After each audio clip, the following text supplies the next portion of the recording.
CTET को शामिल कर सकती है, तो हम अभी 2013 में नहीं किया है, लेकिन 2016 के एग्जाम में किया है ना उन्होंने, दिया गया है।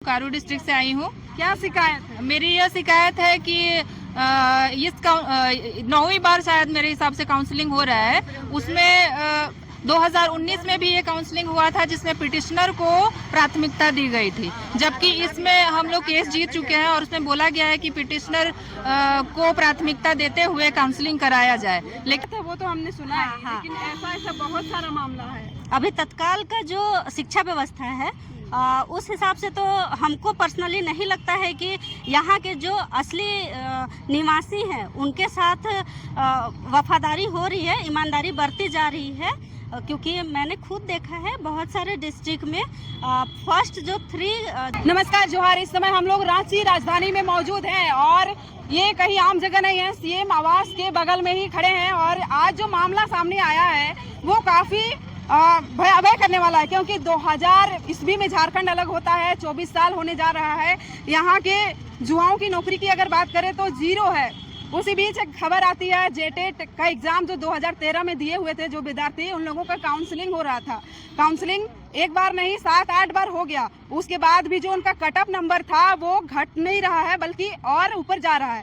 तो इसी विषय में आज हम चर्चा करेंगे और आपके बीच वो खबर पहुंचाएंगे, क्योंकि ये जो विद्यार्थी है सारे जेटेट के विद्यार्थी हैं। जानेंगे सर क्या प्रॉब्लम है। प्रखंड का स्थायी निवासी हूँ। 2013 में हम लोग टेट सफल घोषित हुए हैं और 13 की प्रक्रिया नियुक्ति जो शुरू हुई है उसमें लगातार हम लोग को मतलब कि चयन नहीं किया जा रहा है किसी न किसी कारण से। चलिए उस समय था कि हमारा कट ऑफ मार्क्स ज़्यादा नहीं था, लेकिन जो अंतिम काउंसलिंग इस बार हो रही है उसके रेंज में है, लेकिन क्लैरिटी कहीं नहीं है। ये कभी जिला में कहीं पे किसी को कम पे ले लिया जा रहा है। जैसे मेरा प्राप्तांक ये देखिए आप, जेटेट का सर्टिफिकेट जो है वो मेरा है, ठीक है। हाँ, कितना परसेंटेज लाया? मेरा जेटेट में 77.73 है, ठीक है। आपका काउंसलिंग नहीं हुआ? काउंसलिंग नहीं हुआ, लेकिन मेरा टोटल पॉइंट जो बन रहा था वो 71.95 बन रहा है, क्योंकि अलग अलग जिला अलग अलग तरह से निर्धारण किए हैं। कहीं जिला में मैट्रिक का नंबर्स को टोटल। आप कौन सा जिला से आते हैं? हम हजारीबाग जिला से आते हैं, हजारीबाग जिला से। तो हमने इस बार लास्ट जो काउंसलिंग प्रक्रिया हो रही है जिसमें माननीय न्यायालय जी का आदेश हुआ है कि पिटिशनर को मौका दिया जाए। मौका देने के बाद हम लोग सभी पिटिशनर कागज लेके गए काउंसलिंग में, जो रातों रात 1 तारीख को लेट नाइट में जारी हुआ है, 31 तारीख को, और 1 तारीख को हम लोग को जाना है। हम लोग किस अवस्था में कहीं एक ही जगह जा सकते थे, तो हम लोगों ने कोडरमा चयन किया और कोडरमा में जाने के बाद वहाँ पे जो रातों रात जो है लिस्ट चेंज हो गया है। अब बोला जाता है कि हमने दूसरा एक फाइनल लिस्ट जारी किया है जिसमें 2 विद्यार्थी 6 to 8 में साइंस में है, नन पारा में। वो विद्यार्थी हम पूछे कितना बजे आप जारी किए, जो हम लोग नहीं देख पाए। हम लोग के पास डाटाबेस है वो अलग अलग तरह का दिखा रहा है जो है। अब वो बोलते हैं कि रात में 1 बजे हम डाउनलोड किए हैं, चतरा में जो है दिन का 1 बजे डाउनलोड हुआ है, गिरिडीह में उसी तरह से हंगामा हो रहा है कि कट ऑफ मार्क्स के ऊपर ही लेना है। तो भाई कट ऑफ जो पिछले का था वो नीचे होना चाहिए कि और ऊपर जाएगा वो। जब कट ऑफ वाले जो ऊपर है वो तो पहले सेलेक्ट हो चुके हैं, जिसमें से कितने लोग ऐसे हैं जिन्होंने 6 to 8 को छोड़ा तो पीजीटी ज्वाइन किया, 1 to 5 को छोड़ के 6 to 8 में गए। मतलब सारे कैंडिडेट का जो है जो एक आम नौकरी मिलता उसको भी उन्होंने मार दिया है। अभी कहीं कहीं ऐसा लिस्ट है कि जो सिलेक्शन हो गया है उसमें कोई पीजीटी है उसका भी नाम काउंसलिंग में आया हुआ है, 1 to 5 में है उसका भी काउंसलिंग में नाम आ गया है। तो जो हम लोग एप्लीकेशन भेजे उस एप्लीकेशन को जो 22 जुलाई तक डेट था उस एप्लीकेशन को देखा भी नहीं गया है कि वो पिटिशनर है या नहीं है। जो कोडरमा डिस्ट्रिक्ट में 2 पिटिशनर साइंस में नन पारा में आए हैं वो पिटिशनर है ही नहीं है। हम लोगों ने कितना बोला और हमने एप्लीकेशन भी कोडरमा में डीएससी के नाम से लिखा है कि आप मेरे इस विचार पे कीजिए कि जब 2 लोगों पिटिशनर नहीं है तो काउंसलिंग का हकदार तो नहीं है, आप उनसे नीचे वाले को लीजिए। लेकिन उन्होंने साफ कर दिया कि हम कट ऑफ के नीचे नहीं लेंगे, मेरा सीट खाली रहेगा, ये सहायक आचार्य में विलय हो जाएगा। वो कह करके हम लोग को लौटा दिए और रिसीविंग मांगने पर रिसीविंग में नहीं दे रहे हैं कि हम रिसीविंग नहीं देंगे क्योंकि आप मेरे कट ऑफ में नहीं आ रहे हैं। ये देखिए हमने 1 अगस्त को कोडरमा में एप्लीकेशन, जिसका मेरा एप्लीकेशन नंबर जो जमा हुआ है 10 नंबर है, 10 नंबर हमने जमा किया है। साथ में विवेकानंद पांडे भी मेरे साथ में थे, वो भी जमा करके आए हैं। अब हम लोग को समझ में नहीं आ रहा है कि हमारा झारखंड सरकार में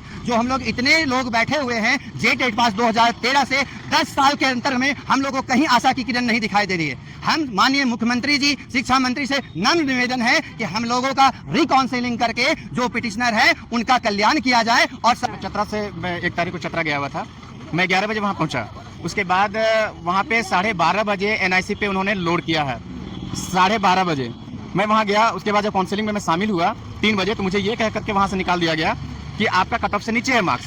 और आप बिलीव नहीं करेंगे कि वहाँ चतरा जिला में हमारी, देखिए वहाँ के दैनिक अखबार में हमारी फोटो भी आई हुई है कि मैं वहाँ पे शामिल हुआ था, मैं गया हुआ था। और चतरा डीएससी सर और वहाँ के जो बीओ थे उन्होंने ये कह के मुझे वहाँ से निकाल दिए कि आप कट ऑफ से आपका मार्क्स नीचे है, इसलिए मैं आपको नहीं ले सकता। और वहाँ पर 12 से 1 बजे रात तक मेरे से कट ऑफ के नीचे वाले लोगों का भी काउंसलिंग किया गया है चतरा जिला में।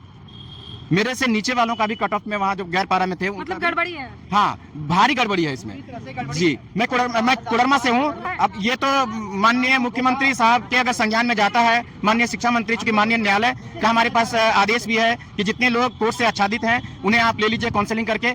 एक ही दिन में आप समझ जाइए कि 12 बजे दिन को अगर चतरा जिला अगर एनआईसी पे लोड करता है तो गोड्डा से, साहिबगंज से या अदर डिस्ट्रिक्ट से लोग कैसे यहाँ काउंसलिंग के लिए जा पाएंगे? ये सोचने वाली बात है, ये व्यवहारिकता ऐसे सोचने वाली बात है। रात में 12 बजे लोड नहीं, दिन के 12 बजे 1 तारीख को 1 अगस्त के 12:30 बजे एनआईसी पे लोड हुआ है। अच्छा, जिस दिन काउंसलिंग था उसके 12:30 बजे दिन को उन्होंने वहाँ पे लोड किया है। मेरे पास वहाँ पर जो उन्होंने बाहर में चिपकाया है लिस्ट, कट ऑफ का जो लिस्ट चिपकाया है वो आप देख सकते हैं। आप क्लोज करिए इसमें। मैं जो फोटो लिया हूँ 1 अगस्त को 39 में उनके दीवार पे ये सटा हुआ है। 12:39 में यानी कि 12:30 बजे उन्होंने वहां चिपकाया है। और मैं बोकारो डिस्ट्रिक्ट से आई हूँ। क्या शिकायत है? मेरी यह शिकायत है कि इस 9वीं बार शायद मेरे हिसाब से काउंसलिंग हो रहा है। उसमें 2019 में भी ये काउंसलिंग हुआ था जिसमें पिटिशनर को प्राथमिकता दी गई थी, जबकि इसमें हम लोग केस जीत चुके हैं और उसमें बोला गया है कि पिटिशनर को प्राथमिकता देते हुए काउंसलिंग कराया जाए। लेकिन बोकारो जिला में नॉन पिटिशनर को भी वहाँ अलाउ किया गया कि सारे लोग जितने भी लिस्ट में नाम है, औपबंधिक सूची जारी की गई है जिसमें कि सारे लोगों का नाम है। और वो डाटा किस बेसिस पे है मुझे समझ में नहीं आया, क्योंकि उसमें 2019 और 15 तक जिसका ब्यौरा जैसा था उसी तरह से अपलोड किया गया। क्योंकि मेरा हम जब 2 बार स्पीड पोस्ट किए हैं उसमें मेरा नंबर कुछ और है, फोन नंबर। उसके बाद मैंने आपत्ति दर्ज की है कि मेरा इसमें डाटाबेस में केस नंबर 2024 का नहीं डाला गया है। तब उसको भी ना करेक्शन करते हुए 1 तारीख को जब मैं वहाँ पे पहुंची तो वहाँ पे मेरा ऐसे काउंटर में मुझे भेजा गया जहाँ पे जिसकी जो शिकायत है उसको वहाँ पे करना था। क्यों भाई, मेरा 30 तारीख को जब हम आपत्ति दर्ज किए हैं तो मेरा करेक्शन 31 तारीख तक आप लोग क्यों नहीं किए? और 1 तारीख को डाटाबेस में मेरा मार्क्स भी घटा के दिया हुआ है, इंटर का मार्क्स को कम करके उसमें शो कर रहा है, जबकि मेरा मार्क्स कुछ और है और केस नंबर भी नहीं दिया हुआ है। जब मैंने 30 तारीख को आपने निकाला कि 30 तारीख को अपना मैट्रिक इंटर का नंबर से वहाँ पे कुछ पॉइंट मिलता है जी। मैट्रिक से लेके ग्रेजुएशन तक का, पीजी बीएड तक का मार्क्स का किस हिसाब से उन लोग निकालता है। किसी और डिस्ट्रिक्ट में कुछ और पॉइंट दिखाता है, किसी और डिस्ट्रिक्ट में कुछ और पॉइंट दिखाता है। ऐसे मेरा 62% बनता है, लेकिन 59 पॉइंट करके मेरा लिस्ट में नाम निकाला गया है, जबकि मेरिट लिस्ट में हम कहीं नहीं आ रहे हैं उस हिसाब से। तो ये गलती मेरी है या विभाग की है? और आपने मेल करने को बोला, मैंने हैंड टू हैंड वहाँ पे जाके आप लोग पता कीजिए कि हैंड टू हैंड कैंडिडेट गए देने के लिए, तो वहाँ पे बोला गया कि मेल कीजिए। मेल किया गया 30 तारीख को, तो आपके पास 1 दिन का समय था। आप उस डाटा को जो भी कर सकते थे। 1 तारीख को जब मैं वहाँ पहुंची तो मेरा डाटा वही का वही है। कैसे? जब आपने मेल मुझे क्यों करवाया, परेशान क्यों किया, जब आपको सुधार करना ही नहीं था? और सबसे बड़ी बात कि पिटिशनर को यहाँ सब पहली प्राथमिकता देनी चाहिए, तो नॉन पिटिशनर को प्राथमिकता दिया जा रहा है, उससे मुझे कोई आपत्ति नहीं है। लेकिन जब हम लोग अपना पैसा बर्बाद किए हैं, समय बर्बाद किए हैं और हमारे एज को देखते हुए सब लोग बोलते हैं कि आप लोग, बहुत जगह ऐसा भी सुनने को आया है कि कैंडिडेट को बोला जा रहा है कि आप लोग नालायक हैं इसीलिए नहीं हुआ है। तो फिर ये ऐसी पर्सनल कमेंट करने की क्या जरूरत है? बच्चा लेकर यहाँ पर आए हैं, सीएम आवास बगल में है, आप लोगों के ऊपर 2-4 धारा फिर लगा दिया जाएगा क्योंकि ये प्रतिबंधित क्षेत्र है। आप लोग सीएम से मिलने आए थे, कुछ हल निकल के आया? जी, हम लोग ऐसा कुछ नहीं कर रहे हैं। हम लोग बस अपनी मांगे रखना चाहते हैं कि हमारी जो परेशानी है उसको आप लोग समझिए, विभाग के द्वारा या किसके द्वारा कहाँ गलती हो रही है उसको अपने स्वविवेक से आप लोग सुधारिए। और हमने जो केस किया है उस पर गौर करते हुए पिटिशनर को पहली प्राथमिकता देनी चाहिए मेरे हिसाब से। और दूसरी की ये अंतिम कट ऑफ का जो भी ये बाउंडेशन रखा गया है उसको सुधारते हुए, अगर अंतिम कट ऑफ आप, मेरा साइंस है 65.1 बोकारो डिस्ट्रिक्ट में है, 2 सीट है, वहाँ पे हजारों कैंडिडेट जा रहे हैं और आपने बोला है कि लास्ट कट ऑफ से नीचे का किसी का होगा नहीं। कहाँ से लाइएगा आप कैंडिडेट और 4100 सीट को भरिएगा? ये बात है कि नहीं? और 8 बार जब काउंसलिंग हो चुका है तो फिर भी वो परसेंट घट क्यों नहीं रहा है? आप इसमें कोई ऐसा नहीं है, जेटेट में था कि पासिंग मार्क्स इतना है, इसमें तो कोई है नहीं कि आपको 60% ही लाना कंपलसरी है। इसमें मेरिट लिस्ट बन रहा है कि कैंडिडेट इधर खत्म होते जा रहे हैं, नीचे सीट अगर बाकी है तो आप कट ऑफ नीचे कीजिएगा। तो आप क्यों, किस आधार पे बोल रहे हैं कि कट ऑफ से कम का नहीं लेंगे? सीट आपके पास अवेलेबल है, बोलते हैं कट ऑफ नीचे का नहीं लेंगे। तो 8वीं काउंसलिंग तक लोग कहाँ थे? ये लोग 8वीं काउंसलिंग तक कहाँ थे? जो अभी भी वो 70 और 65% पे ही अटका हुआ है। इस बारे में विभाग को मेरी सीएम सर से प्रार्थना है कि जो भी आपके हिसाब से बनता है वो आप चेक कीजिए और हमें बुरा भला कहने से अच्छा है कि आप जांच करवाइए। चलिए, और भी महिलाएं, आप खूंटी से आए हम हैं। खूंटी से आए हैं। मेरा नाम खूंटी एक बहुत आदिवासी बहुल क्षेत्र है। कहा जाता है कि वहाँ का जो शिक्षा व्यवस्था है वो थोड़ा निचला स्तर का है। आप लोग इतना पढ़ लिए हैं, 2013 में जेटेट लिखे हैं, अभी तक नौकरी नहीं मिला। क्या लग रहा है जिस तरह से झारखंड का शिक्षा व्यवस्था है, नौकरी का जो प्रोसेस हो रहा है, इस तरह से घोटालेबाजी उस दुनिया में आपको लग रहा है कि झारखंड के जो युवा हैं उनको नौकरी मिल पाएगी?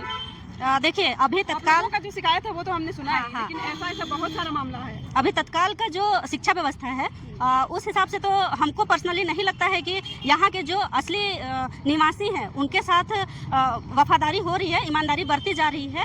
क्योंकि मैंने खुद देखा है बहुत सारे डिस्ट्रिक्ट में फर्स्ट जो 3 जो कैंडिडेट हैं वो बिहार के हैं। तो मेरा माननीय मुख्यमंत्री जी से आग्रह है, शिक्षा विभाग से या हर जिले के शिक्षा जो के आला अधिकारी हैं उनसे तो मैं कुछ बोलूँगी ही नहीं, क्योंकि अब उनके मन में कोई तरह का नहीं रह गया है आदर, क्योंकि उनका नेचर ही ऐसा हो गया है कि वो अपने आसपास हम जैसे बेरोजगार को देखना नहीं चाहते हैं। वो बोलते हैं आप लोग नालायक हैं, अभी तक आप लोग क्यों कहीं क्वालिफाई नहीं किए। अरे भैया, क्वालिफाई किए हैं तभी तो हम लोग मौका यहाँ पे दीजिएगा आए हैं। तब तो। हाँ, 2013 पास आउट है, अपने उम्र का हम लोग 10 से 12 साल गुजार चुके हैं। अब हम लोग मेन प्रॉब्लम यही है, एज है हम लोग का। देखिए, अब जो बढ़ रहा है, हम लोग का एज भी बढ़ रहा है, एज के साथ हम लोग का कैपेसिटी भी खत्म हो रहा है, शारीरिक और घर में पारिवारिक आप लोग संबंध है, और परिवार के बच्चों को देखिएगा कि अपना शारीरिक भी, मानसिक भी, और हम लोग का रिस्पॉन्सिबिलिटी बढ़ते जा रहा है। तो इसलिए अब माननीय मुख्यमंत्री जी से गुहार है कि हम लोग जो पिटिशनर बने हैं उन लोगों को 4100 जो सीट है, वैकेंट सीट है, उसमें समायोजित करें और कट ऑफ की बाध्यता को कम करते हुए हम लोगों को जो जेन्युइन कट ऑफ रख रहे हैं, हाँ, उनको देना चाहिए और हम लोग को समायोजित कर दें, ताकि हम लोग उनका तहे दिल से धन्यवाद ज्ञापन कर सके। आप कहाँ से आए मैम? मैं लातेहार से आई हूँ मैम। तैयार से क्या कहिए? सबका तो यही शिकायत है ना जेटेट में जी, धांधली का कुछ नुक्स सामने आ रहा है, लग रहा है कि सच में धांधली हुआ है। धांधली तो हुआ है मैम, क्योंकि देखिए रात 31 तारीख को रात तक जो लिस्ट है वो जारी हुआ, और जारी होने के बाद अगले दिन 1 तारीख को यथास्थान पहुंचना ये मुश्किल था, किसी के लिए भी पॉसिबल नहीं था। और एक ही दिन में बहुत जगह पहुंच पाना, सारे जो पिटिशनर थे एक ही जगह वो जा सकते थे, एक साथ 2-3 जगह नहीं जा सकते थे। और चूंकि हमारा जो नाम था वो पलामू में निकला था मेरिट लिस्ट में, और वहाँ पर क्या हुआ कि हमें दिन भर बैठाया गया कि अभी कुछ देर बाद आपका होगा काउंसलिंग, कुछ देर बाद होगा। और लास्टली क्या हुआ मैम कि रात के 8 बजे एक नया लिस्ट लेकर आते हैं वो लोग और बोलते हैं कि इसमें जिनका नाम है केवल उन्हीं का काउंसलिंग किया जाएगा और बाकी का नहीं किया जाएगा। तो हमने कहा कि तब आपने जो लिस्ट जारी किया था वेबसाइट में वो क्या था, तो उन्होंने कह दिया कि ये हमसे भूल हो गई थी कि हमसे निकलेगा 2013 का कुछ समायोजन का बात किया गया है, क्योंकि 4110 जो पोस्ट बताया जा रहा है ये भरेगा नहीं।